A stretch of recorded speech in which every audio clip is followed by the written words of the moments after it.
ඔයාලට මේ වීඩියෝ එකෙන් ස්ක්‍රීන්ෂොට් කියන ප්‍රොජෙක්ට් එකේ කොහොමද අපි මේ යූසර් ප්‍රොෆයිල් පේජ් එක මේ ඩිසයින් කරගත්තේ කියලා තමයි අපි මේ වීඩියෝ එකෙන් කතා කරන්න බලාපොරොත්තු වෙන්නේ. අපේ යූසර් ප්‍රොෆයිල් එක ඩිසයින් කරගත්තේ කොහොමද කියලා තමයි අද මේ වීඩියෝ එකෙන් ගන්න බලාපොරොත්තු වෙන්නේ. ඔයාලට මුලින්ම බලා ගන්න පුළුවන් මේක තමයි අපේ යූසර් ප්‍රොෆයිල් අප්ඩේට් පේජ් එක. ඒක ඩිසයින් එක ඔයාලට මෙතන බලා ගන්න පුළුවන්. මේ වගේ මෙතන ඔයාලට අපේ හෙඩර් එක බලා ගන්න පුළුවන්. හෙඩර් එකේ ස්ක්‍රීන්ෂොට් මෙතන ඔයාලට සර්ච් බාර් එකක් බලා ගන්න පුළුවන්. මේ වගේ මෙතන නොටිෆිකේෂන් අයිකන් එකක් ඔයාලට බලා ගන්න පුළුවන්. ඒ වගේ මෙතන ඔයාලට මැසේජ් මොකක්ද කියලා තියෙනවා කියලා තමයි මෙතන ඔයාලට බලා ගන්න පුළුවන්. ඒ වගේම මෙතන වෙලෙන යූසර් කොහොමද කියලා ඔයාලට බලා ගන්න පුළුවන්. ඊට පස්සේ මම ඔයාලට මෙතන බලා යනකොට ඔයාලට මයි ප්‍රොෆයිල් කියලා ලිස්ට් එකක් බලා ගන්න පුළුවන්. මේ වගේ මෙතන අප්ඩේට් කරන ප්‍රොෆයිල් ඉන්ෆර්මේෂන් කියලා මෙතනින් බලා ගන්න පුළුවන්. ඒ වගේම මෙතන ෆීල්ඩ් එකෙන් ඔයාලා ප්‍රොෆයිල් පික්චර් එකක් ඇඩ් කරගන්න මෙතන ප්‍රොෆයිල් පික්චර් එකල තියෙනවා. ඒ වගේම මෙතන ලෝගෝ එකක් තියෙනවා. ඒ වගේම මෙතන choose photo කියලා බටන් එකක් තියෙනවා. ඒක ක්ලික් කරලා ඔයාලට මෙතනට ෆොටෝ එකක් ඔයාලට ඇඩ් කරගන්න පුළුවන්. ඒ වගේම මෙතන recommended කියලා JPG PNG කියලා තියෙනවා. ඒ කියන්නේ අපිට මේක ඇඩ් කරගන්න පුළුවන් JPG PNG කියන ෆයිල්ස් වලින් තියෙන මේ පික්චර් එකක් තමයි. ඒ වගේම මෙතන under 5 megapixel කියලා අපිට පෙන්නලා තියෙනවා. ඒ වගේම තව පල්ට කරනකොට මෙතන basic informations වල අපිට input fields මොකක් බලා ගන්න පුළුවන්. first name, last name, email address කියලා වගේ input fields මොකක් බලා ගන්න පුළුවන්. ඉතින් මම පල්ලයට යන්න. ඒ වගේම මෙතන ඔයාලා profile information කියලා තව මේකක් බලා ගන්න පුළුවන්. ඒකේ අපිට මේ bio කියලා field එක බලා ගන්න පුළුවන්. ඒක ඔයාලට මෙතන tell us about yourself කියලා මේකක් බලා ගන්න පුළුවන් ලිස්ට් එකක් තියෙනවා.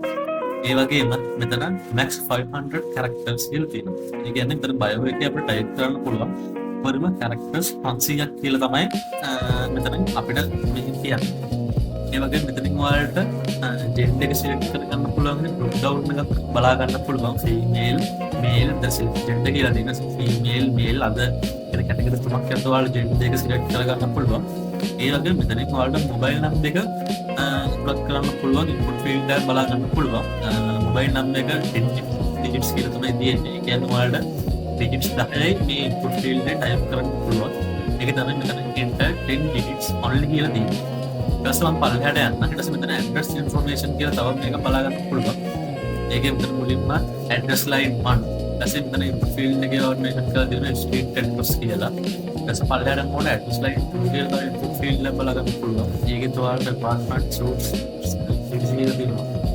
ඔයාලට බලා ගන්න පුළුවන්. ඒ වගේම මෙතනින් country select කරගන්න පුළුවන් විදිය drop down එකක් ඔයාලට බලා ගන්න පුළුවන් මේ විදියට. ඒ වගේම ඔයාලට මෙතන city එක choose කරගන්න පුළුවන්. drop down එකක් මෙතන බලා ගන්න පුළුවන්. ඒ වගේම ඔයාලා මෙතන information ඔක්කොම fill කරලා කොහොම cancel කරන්න ඕන කියලා cancel කියලා බටන් එකක් තියෙනවා. සහ information change කරලා මොකක් හරි මෙතන save changes කියලා බටන් එක ක්ලික් කරලා බස් ඔයාලා input කරපු save කරන්න පුළුවන් බටන් එකක් ඔයාලට දීලා තියෙනවා.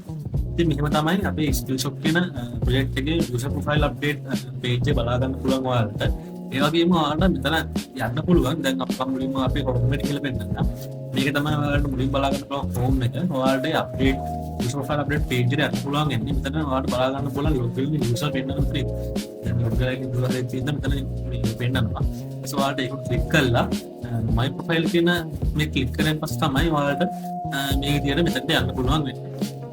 මේක තමයි අපේ ස්කිල්ෂොප් එකේ යූසර් ප්‍රොෆයිල් අප්ඩේට් පේජ් එක. දැන් අපි බලමු මේක කෝඩ් කරගත්තේ කොහොමද කියලා. ඉතින් මෙහෙම තමයි අපේ මේ කෝඩ් එක බලා ගන්න පුළුවන්. ඉන්නේ මම ඔයාලට මුලින්ම පෙන්නන්නම්. මෙතනින් අපි මුලින්ම PHP ටිප් එකක් දාලා header අපේ header එක මෙතන ඇඩ් කරලා දෙනවා. මම ඔයාලට header එකේ කෝඩ් එක පෙන්නන්නම්. මේ තියෙන අපේ header එක කෝඩ් කරගත්ත කෝඩ් එක. ඊපස්සේ මේ ෆයිල් එක අපි ඒක ඇඩ් කරලා දෙනකොට බලා ගන්න පුළුවන්. ඒ වගේම මම පල්ලෙහාට ගිහලා පෙන්නනවා අපේ ඩිසයින් එක මේ කෝඩ් කරගත්තේ කොහොමද කියලා. මෙතනින් ඔයාලට බලා ගන්න පුළුවන්. මෙතන div එකක් දාලා ඒ විදිහට page header එක කොහොමද my profile update to profile information කියලා එක type කරලා කොහොමද කියලා බලා ගන්න පුළුවන්. ඒ වගේම මෙතනින් comment section එකට profile picture just choose photo button එක ඊට පස්සේ අර recommended png and A test එක බලා ගන්න පුළුවන්. basic information එක ඇඩ් කරගත්ත කොහොමද කියලා බලා ගන්න පුළුවන්. ඒ වගේම මෙතන first name කියන එකේ label එක බලා ගන්න පුළුවන්. ඊපස්සේ ලාස්ට් නේම් එකේ ලේබල් එක ඇඩ් කරගත්තට මෙතනින් බලා ගන්න පුළුවන්. මේ වගේ ඊමේල් ඇඩ්‍රස් එකේ ලේබල් එක ඉන්ෆෝ ෆීල්ඩ් එකේ ඇඩ් කරගත්තට ඔයාලට මෙතනින් බලා ගන්න පුළුවන්. ඒ වගේ ප්‍රොෆයිල් ඉන්ෆර්මේෂන් කියන මේ ෆීල්ඩ් එකට පුළුවන් කියලා ඔයාලා මෙතන කෝඩ් එක තියෙනවා. ඒ වගේ බයෝ එක ඊපස්සේ max 500 characters කියලා මම ඔයාලට පෙන්නන විදිහේ ටෙක්ස්ට් එක ඇඩ් කරගත්ත විදිහේ මෙතන පැරග්‍රාෆ් එකක් දාලා ඒක ඔයාලට මෙතනින් බලා ගන්න පුළුවන්. ඒ වගේම chat එකේ drop down එක ඇඩ් කරගත්ත විදිහේ ඔයාලට මෙතන කෝඩ් එක මේ විදිහේ බලා ගන්න පුළුවන්. මෙතන ලේබල් එකක් දාලා select option එකක් දාලා drop down එක දාගෙන තියෙනවා. ඊට මොබයිල් නම්බර් එක ඇඩ් කරගන්න ඉතින් මේ විදිහට ඔයාලට මෙතන බලා ගන්න පුළුවන්. මෙතන ඔයාලට වෙන ලේබල් එකක් දාලා මොබයිල් නම්බර් කියලා දීලා තියෙනවා. ඊට එකක් දාලා මෙතන යාර බලා ගන්න පුළුවන්. ඒ වගේම entertainment only කියලා පැරග්‍රාෆ් එකක් දාලා තියෙනවා. ඒකත් ඉතින් බලා ගන්න පුළුවන්. ඒ වගේම අපි address information එක ඇඩ් කරගත්ත විදිහට අර new එකේ equal class එකේ දාලා address information කියලා දාලා තියෙනවා බලා ගන්න පුළුවන්. ඒ වගේම address line 1 ඊට පස්සේ address line 2 country එක select කරගත්ත විදිහට city එක drop down එක මේ විදිහට ඊට cancel සහ save changes buttons කොහොමද ඇඩ් කරගත්තේ කියලා මෙතන බලා ගන්න පුළුවන්. ඒ වගේම පල්ලයට කියලා බෙන්නන්න මෙතන අපි ආපි PHP require එකක් දාලා footer.php කියන එක මෙතන ඇඩ් කරලා තියෙනවා. මම ඔයාලට මේකට දෙන්නම්. මේක තමයි අපි footer file එක තියෙන්නේ මෙතන. ඔයාලට බලා ගන්න පුළුවන්. මම ආයෙ ඔයාලට designer කියලා බෙන්නන්න අපේ footer එක කොහොමද තියෙන්නේ මේ තියෙන්නේ. මේ කළු පාටින් තියෙන්නේ footer එක. ඒක සපෝට් කරගත්ත විදිහ තමයි මේ මෙතන තියෙන්නේ. ඉතින් අද මම ඔයාලට මේ වීඩියෝ එක කතා කරේ අපේ user profile update page එක කොහොමද ඩිසයින් කරගත්තේ කියලා. ඒ තමයි අද මේ වීඩියෝ කතා කරේ. අපි ඊළඟ වීඩියෝ එකෙන් හම්බෙමු.